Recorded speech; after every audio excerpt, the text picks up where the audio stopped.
Welcome back, everybody, to Singularity University's Global Summit. I'm your host, Kevin Edwards, and today with us we have Ronit Avni, the founder and CEO of Localized. Ronit, thanks for joining us today. Thanks for having me. So what brings you to the Global Summit? So I was invited to speak on a track about getting students to move from education to employment. And the reason I was asked to speak is because I run a company, a talent tech company, that connects university students in emerging markets and recent graduates to industry professionals and employers looking to hire in these markets. Oh wow, so how does one go about that?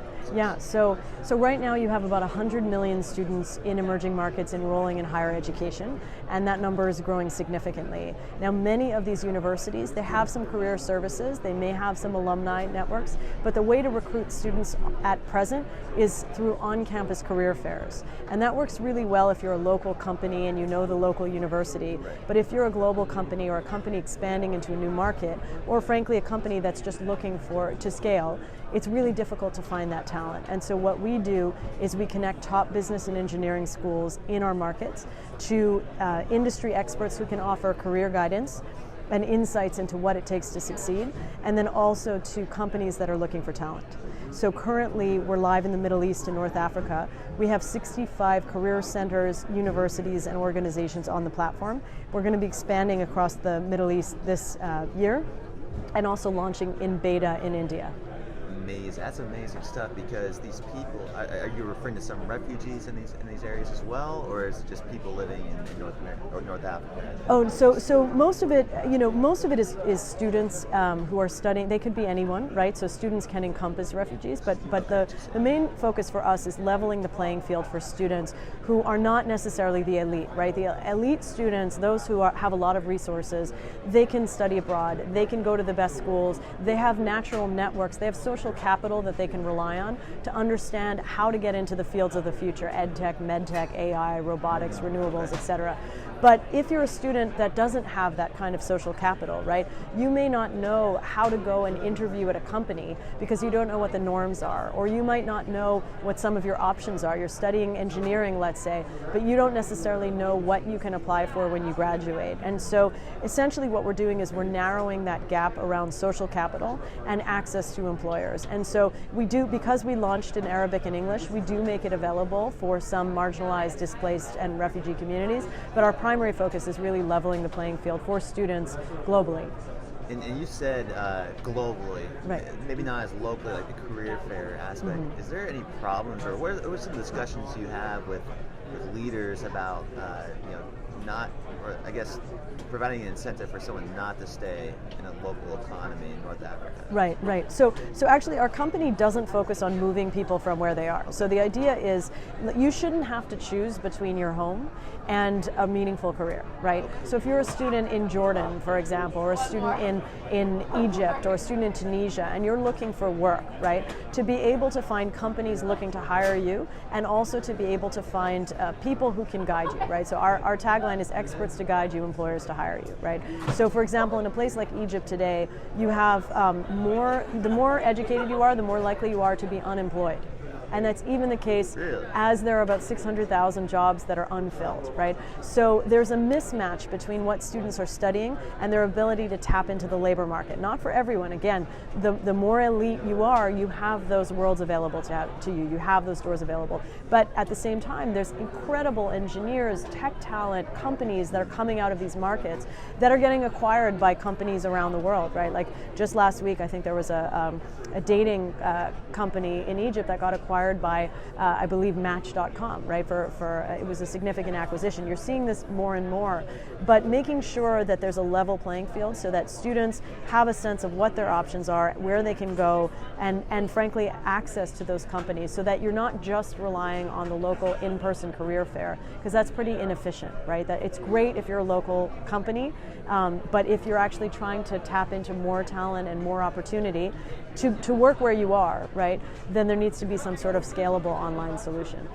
Amazing, I like it, Ronit. Well, you're very passionate about this, you're very positively obsessed about this. How does one come into a situation like this, and what drew you to Localized? Yeah, so I had previously built an organization, a media organization that operated in the Middle East and North America, and there were two things that I saw very clearly. One was that students were hungry for upskilling, for more knowledge, for more access. And then you also had professionals all around the world who might share heritage, might share roots with these students, who actually want to give back to the next generation the way that alumni do to an alma mater.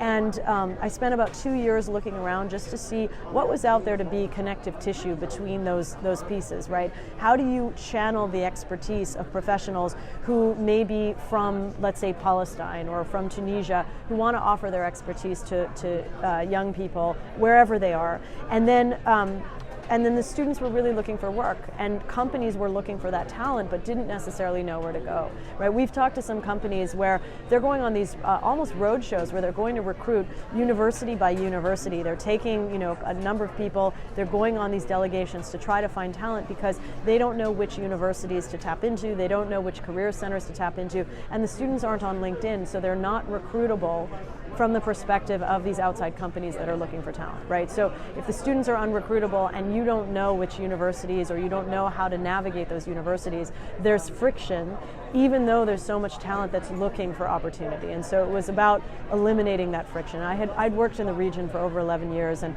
really saw that problem over and over again. Amazing.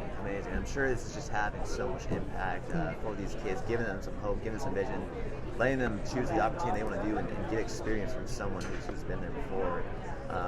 What's the vision for Localized? Yeah. Where do you see it going in the years to come? I would say two things. One is that if you're a company and you're looking for talent in growth markets, that you know where to turn, young talent, rising talent. And if you're a student, that you should be able to tap into opportunity no matter where you are. So that's the big vision, right? This idea that we can level the playing field. The second piece, and this sounds a little more maybe jargony, but we're also tapping into knowledge remittances at scale. So if you think about the remittance economy, it's a $600 billion economy, but there's a lot of data that shows that people are more willing to give of their expertise than they are of their money, right? And that expertise in a knowledge economy is incredibly valuable, right? Like if you're overseeing supply chains in Apple, right, for example, and you're Tunisian, and this is a real use case, right?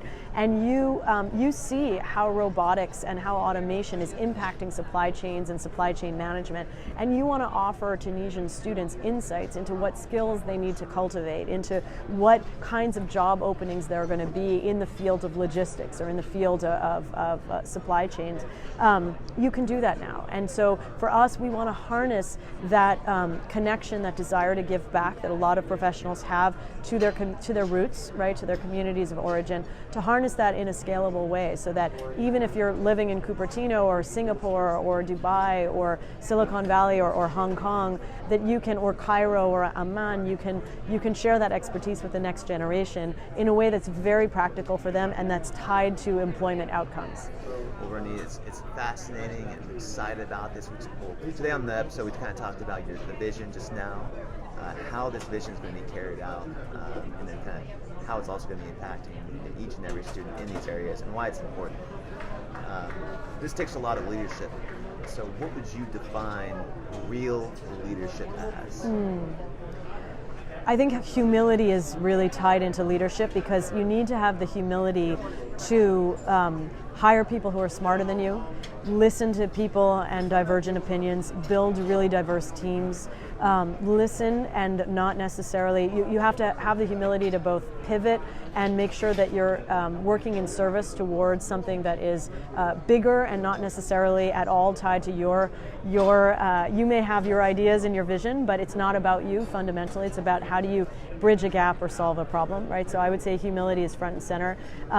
Adaptability, the ability to adapt to shifting circumstances, and then a lot of it is endurance, right? It's about not allowing yourself to psych yourself out or to feel hopeless even when you're in challenging moments. So it's finding a way to persevere.